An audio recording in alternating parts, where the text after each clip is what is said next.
Welcome to another episode of Breakthrough, a Dale Carnegie podcast. And I'm delighted to be closing out this season with a really good friend of mine, Latreash McCurdy. And I think she's just perfect for this podcast because she's got, number one, great life experience. Number two, she runs her own business.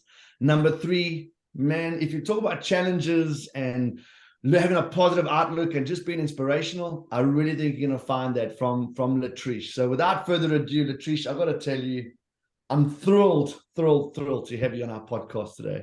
And alongside Faith and our witnesses, we'll find out a little more about you. But before we get into that, just tell us a little bit about you, Latreash. Who is Latreash McCurdy and Latreash Designs? Go for it. Yeah, thanks, Neville. I'm really glad and excited to be here and share my experience and challenges with you guys. So I guess at my core, I am a single mom. He's 27 now, but you know, it's been a long journey. And I raised my son while I also worked full time, went to college full time, earned a couple of degrees, magna cum laude. I've traveled the world, 30 plus countries. Wow. 42 states, I think. And like you said, I have a small business that I run where I do visual brand identity, web design, social media marketing, and I illustrate as well. Also, I am a part of a board that kind of focuses on helping students, high school, middle schoolers with life skills and mentoring. So still have that little passion for helping out young adults. Oh, that's fantastic. Our young adults is really with us. Actually, we targeted this very podcast through, right? The Gen Zs and Zenillians, whatever they call them now. These names that they come You know, if you look at your history and your path, I mean, you're saying a young mom, right? And being, teenage pregnancies can often be something that really holds people back. But I remember you sharing how that is something that really inspires you to just kind of get your life in order. Would you care just to maybe unpack a little bit about that for our audience? Because sometimes people see a teenage pregnancy as like the end of their world and they can't recover. And others, I know you're not encouraging it, but just how would you, just tell us about that experience and go from there. Yeah, I think, we always are thrown challenges, no matter what they are. And my challenge was, hey, you're 17 and pregnant. I grew up in a lower class family where college wasn't something you really thought about. It was you work, you make ends meet, you make sure you have food and clothes, and that was life. And so at 17, I thought like most 17-year-olds, in the moment, 1 month at a time.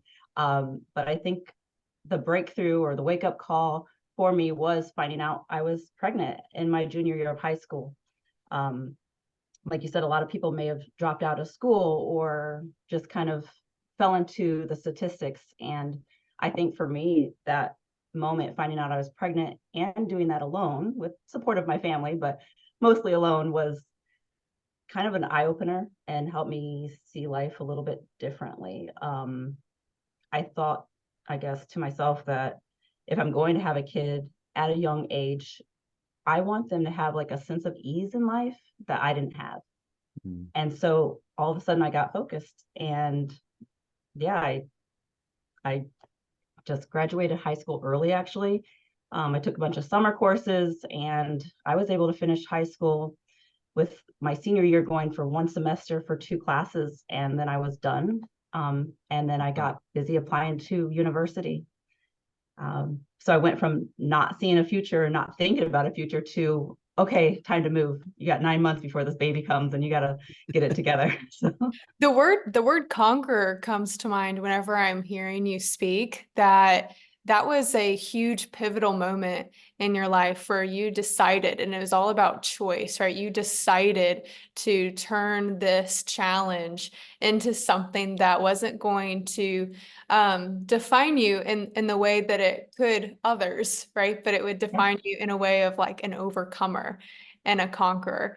So was there someone that spoke into your life that inspired you to take on this challenge head on and do the things, go to school, right? Or what was it that actually inspired you? Was it the stories that you heard that you were like, I'm not going to be like the statistic? I'm curious to hear about the motivation behind that. Yeah, so I think there were a few things. There were actually a handful of pregnant kids in my high school. I think in the area and the era and the financial status my life was at, it was not uncommon. I Mhm. think I looked around and I thought, I don't want to struggle anymore. And I don't want my kid to have that struggle with the generational pass on. But my uncle who raised me actually inspired me too, that, he conquered financial stress and all that stuff and really raised me in the right way to want to make sure that whatever I'm doing, that I'm giving all the positivity Mm. into it.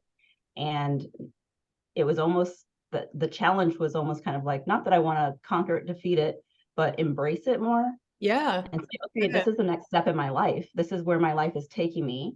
I'm not going to resist it. I'm not going to be afraid of it. I'm going to embrace it and keep going. Mm. How do you think that experience by embracing it helped you in future challenges that you Oh, had? yeah. I think that there's this mentality of like, okay, you're 17, you're in high school, you have a kid. Now you're working full time, you're going to college full time. At that point, there's nothing I can't do. Mm. Like I did it all. I was sleeping 3 hours a night and I look back and I'm like, I don't remember ever being tired or exhausted or anything. I just went through the motions of getting to that next step, but also raising a kid, having time for my friends and family, and just really, you know, I have this zest for life and just enjoying everything I can. So balancing all of that was a little bit tough, trying to manage friendships, Yeah. high school friends that don't have kids. And I'm like, well, I'm dragging a 1-year-old with me to go to our dinner. But all of those things, you have to handle it with grace, because if you don't, you can easily get swallowed up by it. Yeah. Yeah, I think sometimes, I mean, there's a lot of, we all have challenges. Your challenge is your challenge, right? Mine is mine. And I think sometimes we think that our challenges is insurmountable, right? So what are the things, if you could give advice to young adults maybe, or to parents of young adults that are going through challenging times so they can persevere through it? Like you said, there is nothing that I can't do. To have that mindset or that resilience to say, based on this, there's nothing that I can't do. But there are people out there that are maybe going through worse challenges or even lesser challenges, but they feel it's insurmountable. What advice might you give to young adults or parents in that headspace? Yeah, I think, again, our challenges are our own, and lean on the people around you. If you don't know what to do, if you don't know where you're going, if you're stuck, confused, scared, all those feelings went through me when I found out I was pregnant in high school. I was also very embarrassed at being so young, and I leaned on my friends and my family to give me that inspiration and push me and remind me I can do it, because sometimes you do get, sucked into that imposter syndrome, or feeling like, okay, this is a hand I'm dealt, I'm going to deal with it. Uh, but you can also say you can change that. You can change it. You can take that challenge and you can create your happiness and just keep pushing through, and just knock those little, roadblocks out of the way. Well, a burden shared is a burden halved, right? I mean, that's something that we all know. So it's great that you're leaning on people. But you've obviously now gone from there and you segued into, you in a lot, you worked for a corporate, you then segued into your own business. What was that journey like, going from corporate, I want to say secure, maybe Yeah. environment, segueing, taking the risk and starting your own business? We have listeners out there that entrepreneurship is their thing. Tell us about that experience. Yeah, it's not for everyone. And I think that's an important thing to remember. There's when I graduated college, the first time, I've gone a few times to college, but the first time I graduated, my son was about 3 years old, and I decided to move out of state and get my first job in graphic design at a newspaper. And then I moved again to another state, got another job in a newspaper, and I worked my way up from just being the designer to the creative director. And then there was this like desire to want more. Like I wanted to show my son, and he is a big inspiration for who I am today, is I wanted to show him there's more out there. You don't have to just stay in your box. And so I ended up selling my house, selling my car, packing up a 9-year-old and moving to New York City. And New York City was just another challenge itself. I definitely embraced that one for 15 years. But moving from a smaller town in the middle of Texas to New York City, it was a little difficult. It was even hard to get an interview because I just didn't have the experience. But what I did have was communication skills and genuine interest in people. And I used that to get jobs. I asked interviewers, where are you from and what are you doing? And I think that those connections helped me get jobs. Moving into corporate America from newspaper business was an easy segue. It fit my niche, what I wanted to do, clean design and stuff. But again, I'm in New York City with a kid as a single mom trying to make ends meet. And there was this job I got for about 2.5 years, and they laid me off during the recession. And at first I thought, I'm going to have to leave New York. I've got a kid. I got to make ends meet. And I started to feel that kind of imposter syndrome sucking me under again. It becomes a weight. Yeah. And so you feel defeated. And then I was like, it hit me again. Wait, you have a job that you can do on a computer. The internet exists. What are you going to do with it? And I had worked along marketing for a couple of years. So I went back to school again for marketing and advertising to back up my design degree. Oh. And while I did that, I started freelancing. And that was kind of the birth of Latreash Designs, was freelancing for a couple of years and going to school at night, or back and forth. I had to start over with school again because a lot of my credits didn't carry over. But so it was a long journey to get a bachelor's again in marketing and advertising, raising a kid who was a teenager. And the flexibility of being able to work from home gave me more time with him in his teenage years, which was necessary. And it was an interesting journey, and it was nerve-wracking all the same, because you don't have a steady income when you freelance at all. You don't know what month to month is going to bring.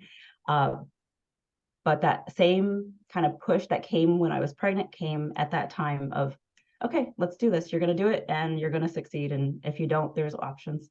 So wow. It sounds like you really used your resources too. Whenever I think about you moving to New York City, the recession hitting, you going back to school, right? You using strengths that you had in communication and relationship building, while also realizing, hey, I have this gift. I have the ability to, with technology now, be a freelancer and graphic designer and make ends meet, but not just that, actually go above and beyond and provide more of a life for my son, right, than I could have imagined. So what do you think about using your resources? Like, how can others channel that, especially now with Gen Z, they're saying being the most entrepreneurial generation today? How would you encourage or share from that perspective of using your resources? Yeah, I think one of the key resources is networking. I think in this digital world, we don't spend a lot of time face to face and going to networking events and places where we can pass out a paper business card. I know it sounds so 1997, but that is where I get a lot of my business, is networking and word of mouth.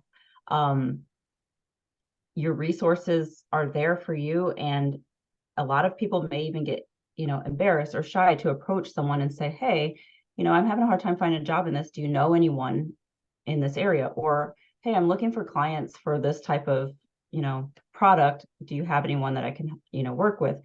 That kind of leaning on the resource. Same thing I guess I did with my family when I was younger, leaning on the resources in the business world.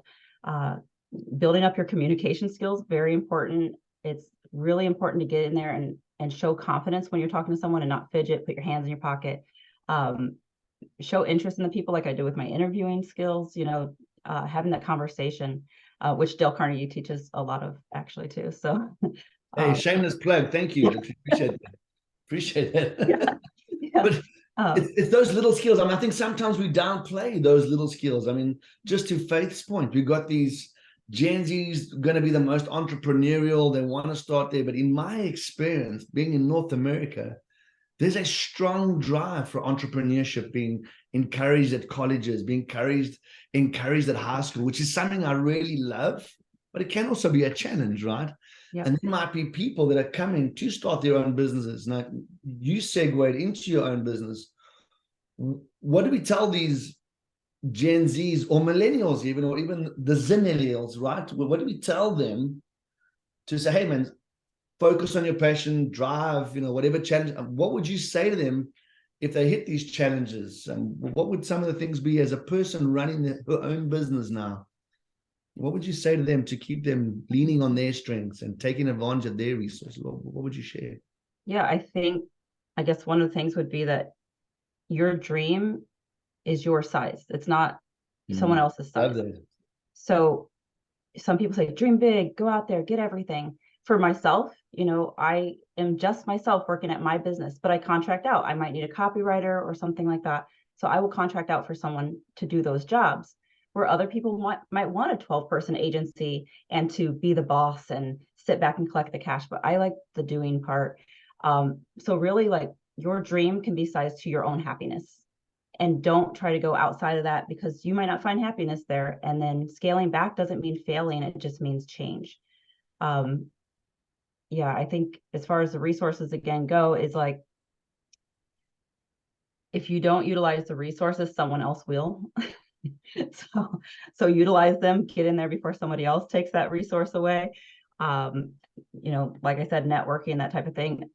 Part of the business alliance that I'm a part of that helps mentor kids, that was me standing in line at a restaurant, overhearing two ladies talk and thinking, I'd like to be interested in that. And I approached them. That conversation skill, that confidence to approach two strangers and say, I'm sorry, I'm not eavesdropping, but I do want to know more about what you're talking about. And is that something I can be a part of? And now I've been doing it for a year. So listen to those little things that could be a resource for you as well. Yeah, listen to those little things that could be a resource. You never know what opportunities might come. And as Neville, I think you've shared this quote, Neville, I don't know who it's by, but it goes something like, opportunities are never lost. Someone else just takes them. And this opportunity that you have now for a year to pour into and mentor students, what has that been like? What is the fruit of that been like, not just for them, but for you? Because I know whenever I've given in my own life, it's 100 times, reciprocated. I learn just as much whenever I pour into others. So would love to hear your experience over the past year with mentoring students. Yeah. I think a lot of it comes from, wanting to make sure that people know what's available as a resource. I am a resource to other people too. And so I can't gatekeep that. I have to share my resource abilities with other people. When I first got with the team, I had no idea what I was doing. And then I learned quickly what they do. And so I can go, it's completely volunteer. It's completely giving back. But how it's given back to me as well is that I've met other businesses through this, where I've been able to do their branding or marketing or design work for their websites. And on top of that, I get to inspire kids when they come in and talk about what they did. And I get to ask them those challenging questions that someone else may not have asked. So it just... So did you want to... No, go ahead. One of the things that I really admire about you is that you make a challenge a strength. I'm hearing now with your son, my son is my inspiration, is what you said. So that's a challenge that you've made a strength. That got me driven.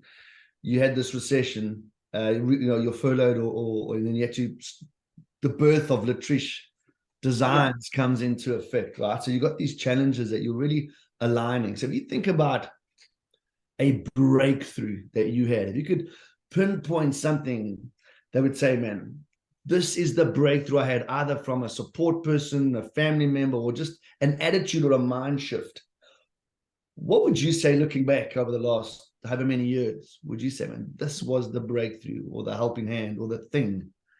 Yeah. What might that be, Latreash? I don't want to keep going back to it, but my son, he's everything I am today is because I wanted to show him something better. And I wanted to show him and give him more. And I think it's one of those things where I don't know where I would be if I didn't have him. I know I was 17, but what if that trigger never went off and said, you should go to college and you should provide? if that never went off for me, I don't know where I would be today. And so I can't say there might have been a different outcome for me, or I would be here even without him. All I can do is say, he is the reason I am here today. He's the reason I'm successful, because becoming pregnant and feeling like the world's about to end for me actually made my world just go on a different path that really grew me. I don't know that I would have traveled 30 countries or started my own business or even gone to college without that. And I think my second breakthrough, well, there's multiple breakthroughs in my life. That's good. Yeah, the second biggest one would be, I mentioned getting laid off and started freelancing, going back to college. Well, then I took another job at a global company, and I was there for about 9.5 years, and then they furloughed during COVID. Well, I had already started Latreash Designs. I had kept a couple clients on the whole time I was working that 9 years, traveling the world, doing all that type of stuff. But when COVID happened and I was furloughed from the company, I took a step back and thought, okay, well, I can't help them because I'm furloughed, so I can't contract. I reached out to my clients. I actually was quite successful during COVID because a lot of people who were furloughed were starting their own small businesses and they needed branding. But I think coming back to the company and saying, hey, while I'm on furlough, it's not a benefit to either of us. And it's that communication skill again of saying, if you lay me off, severance me out, I can come back and contract for you. It'll be a benefit for you. You still have a design person, but then I can also grow my business. I didn't want to grow my business while the opportunity to go back to that comfort job was still there, because you build up these clients and then you get your job offered back. And going back to comfort is so nice. Like, you get your 401k, you get your benefits, everything's in a cute little bundle package where you're not, doing everything as an entrepreneur. But I think I needed to let go of that corporate hand, and they had to give me like a push through, I guess you can say, instead of a breakthrough, like go do it. And that's what really launched me. And so for the last 40 years, I've been fully Latreash Designs, no other job, no other income. And that has been where the success has come from, was that last push through of saying, I have to let go of the hand of comfort to really do it. Like, I tried it before, I went back to comfort. This time I'm going to do it again. And, if all else fails, you can go back to the workforce. Like, it's okay. Again, your dream is your size, right? So letting go of the hand of comfort. It sounds like your purpose, right? And obviously where your strengths are, and leveraging and knowing that purpose. I often read, when I read in books, I get a theme sometimes of know what you want to do, identify your purpose, focus on that. What would you say to that? Is that a key factor for success, or do you maybe see other things as a key factor for success? That's a good one, because I think success is defined for the individual. There's no overall blanket of this equals success. And my success is different than the next girl who is pregnant at 17. All I can do is encourage and say, it's not the end. Don't give up. Find those challenges, embrace them, don't push away from them. I think success, again, is, it's designed for the individual. It's whatever your dream size is. It's having that motivation, using your resources, using your communication skills. That has got me a long way. Being comfortable around people. Yeah. I think it's just, again, it's about knowing that dreams change too, and your path will change. Whatever challenges come in your way might change your path drastically. A lot of people change their careers after they've started. I'm one of the few people in my friend circle who went to college and still does the same job I went to college for. So it's really defined by the individual, I think. Yeah. Wow. Yeah, that's really awesome. I think in terms of driving and aligning and finding that passion that gets us going, or that purpose, I like to see it as that. It's something that's really vital.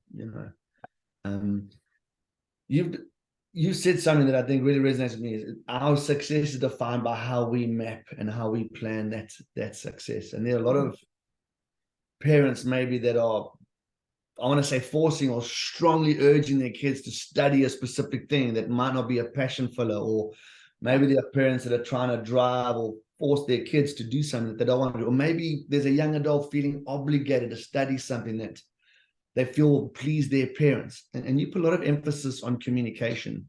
What advice would you give in that setting for our audience to say, hey, man, this communication thing's important, is what I'm hearing. What advice would you give to that relationship or to that setting? So also have experience in that. My son, because of my ambition and my, goal getting, I wanted him to be the same as me, and he is not.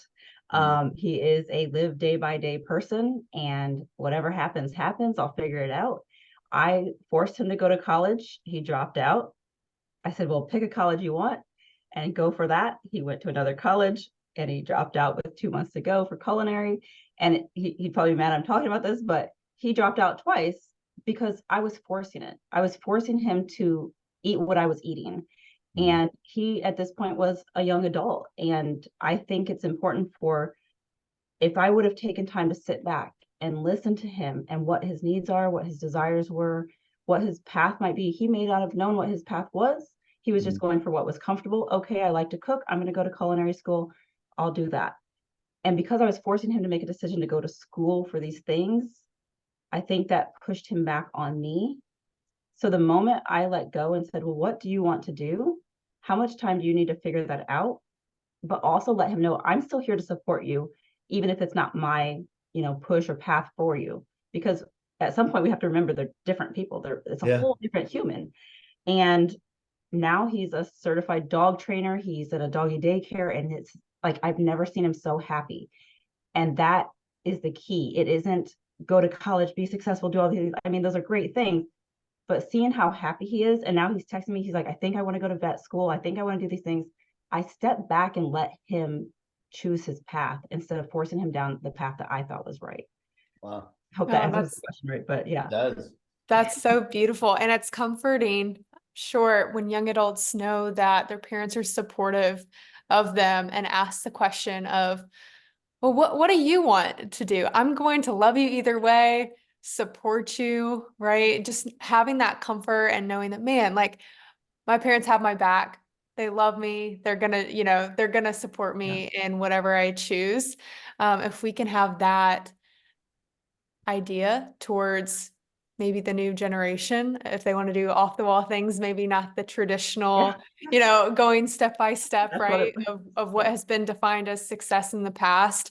A favorite quote that you've said over this podcast, Latreash, for me is that success is defined by the individual, that there's not one route to success. There's not one definition of success. It is truly defined by each of us. So thank you for having the time to be on our podcast. Thank you for choosing to be our guest. We love this conversation. I can't believe it's already time to come to a close. But Latreash, if people want to connect with you, maybe they're interested in Latreash Designs, having some work done, how can they follow your journey on social media? Yeah, so you can go to my LinkedIn, just Latreash McCurdy, or my social media is Latreash Designs. Simple as that. And my website is just latreash.com. Perfect. We will put that in the description so people can check you out. Thank you again. And if you haven't subscribed to the podcast, those that are listening, please hit subscribe so that you can see every other Wednesday whenever we drop a new podcast episode, and follow us on Instagram at Greater East NC. All right. Thank you to co-host Neville as well for being here. And we look forward to seeing you guys on the next episode of Breakthrough, a Dale Carnegie podcast.